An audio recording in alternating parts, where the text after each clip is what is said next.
What's up YouTube? So you clicked this video because you wanted to learn about photography. You probably just bought your first camera and your first lens. So we're gonna be getting into the basics of photography with your first camera and lens. Usually what type of camera you buy really needs to be considered, whether it be a crop sensor or a full frame camera.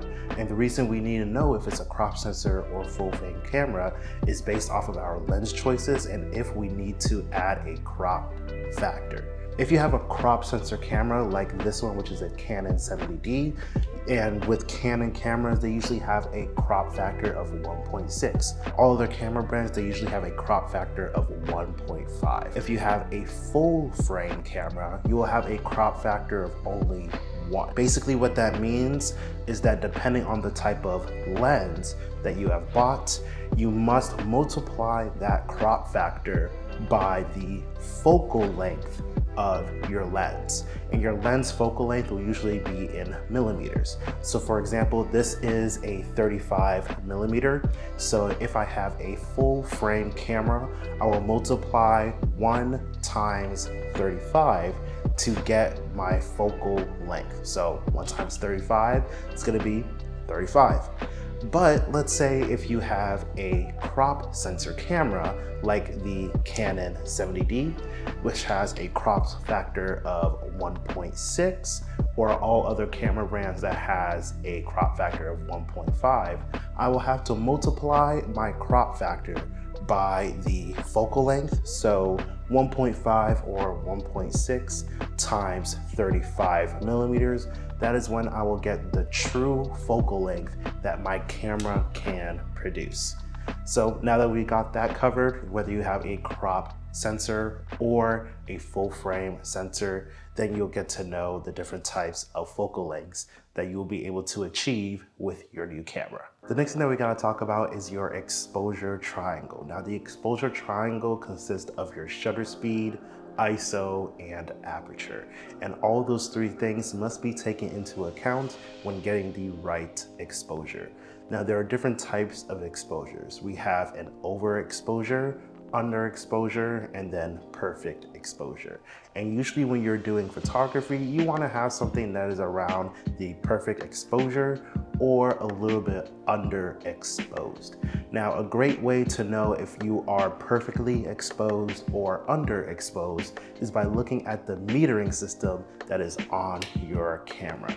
Each and every camera has a metering system that is usually on a scale, and that scale ranges with 0 in the middle and then has a -1, -2 on the left side, +1 or +2 on the right side.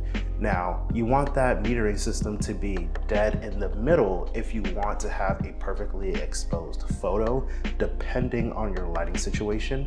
Though, if you do have a camera that is able to shoot in RAW, which most cameras do these days, you can usually underexpose your image just a tad bit, so then you'll be able to bring it into your editing software and then bring up your shadows or bring up your exposure to reach your perfect exposure. Now, we're gonna get into ISO. Like I talked about before with your full frame sensor or your crop sensor, each and every type of sensor has a certain ISO. And the ISO is the amount of light that the sensor is gonna be bringing. Now, each and every camera should have an ISO of 100 or 125. That is considered their base ISO. And that ISO can range to higher numbers, let's say 2,000, 5,000, or even higher. But all you need to know is that if you are starting off with your camera, you usually wanna mess with your ISO first. Try to get your ISO dialed in. Usually if you are shooting outdoors, you want to keep your ISO around 100 and usually want to bring it up when you have less light within your environment. The next thing we need to talk about is your aperture. Now the aperture is going to be very dependent on the type of lens that you purchase for your camera. Now, a lot of people may have a variable aperture lens, which I'm not gonna get into, but if you are starting off and you're trying to get a lens that is not so expensive, but still has a great aperture, then I highly recommend getting the Nifty 50, or what is known as the 50mm f 1.8. Now, aperture is actually measured within f-stops. Like I spoke about before with the nifty 50, a 50 millimeter with an f-stop of 1.8. That means that the aperture on your lens is able to open up its aperture or its eyes as wide as 1.8. Now, the bigger the aperture is on your camera, the more light that can be brought into your camera so that you may be able to take very beautiful photos. Also, the lower your f-stop is, like f1.8, f1.4, 1.2, the more light you are able to bring into your lens and the more capable you are to have a blurry background. But the lower the f-stop is, usually means you'll be paying a higher price for your lens. So if you can stick around the 1.8 or 1.4 range of an f-stop and be able to get a lens that is not going to break your back or your pockets, definitely get a lens like so.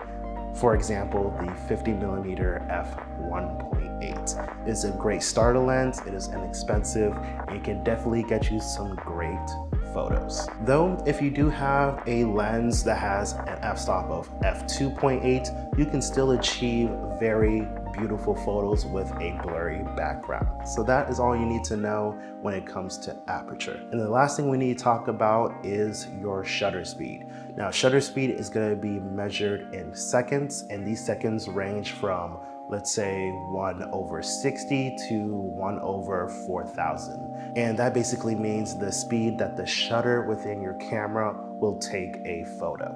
Now, if you are taking photos outdoors, you usually want to lower your shutter speed. And when you lower your shutter speed, you are actually increasing the number. It's a little bit flipped, but you'll get the hang of it. When you lower your shutter speed, your number of your shutter should go higher. So you're going from, let's say, 1/200th to 1/500th or 1/600th of a second. And when you lower your shutter speed, you increase your shutter speed, let's say, you are making your shutter speed go faster, allowing you to capture a moment in stop motion. And that is exactly what you want to do if you're trying to get into portrait photography. But let's say you are doing travel photography or landscape photography or just outdoor photography where you just capture nature itself. Usually you want to bring your shutter speed higher. It's going to be a little bit confusing, but basically you want to get your shutter speed to a higher number. So instead of being less than a second, let's say 1/60th of a second, you actually want to bring it higher to, let's say, 1 second, 2 seconds, 3 seconds. So you're able to capture everything that is happening within the moment, within a certain time period. But when it comes to portrait photography, one thing I can definitely give you as a tip is that you should never go lower than 1/160th of a second. Because if you do go, I'm mixing up the lower and the higher, but if you do go lower than 1/60th, basically saying that you're getting closer to the number 1, 2, and 3, you start to increase your motion blur within your photos, and that makes your photos look blurry, and that's something that you want to avoid. So usually keep your shutter speed at 1/60th or increase it to 1/200th, 1/250th, or even much higher than that. And those are the 3 things that you need to get perfect exposure within your exposure triangle and a perfect exposure within your photos. Hopefully that is able to help. And yeah, hope you guys enjoyed this video. If you did, please be sure to leave a like, subscribe if you are new, and comment for any questions that you may have. All right, take it easy.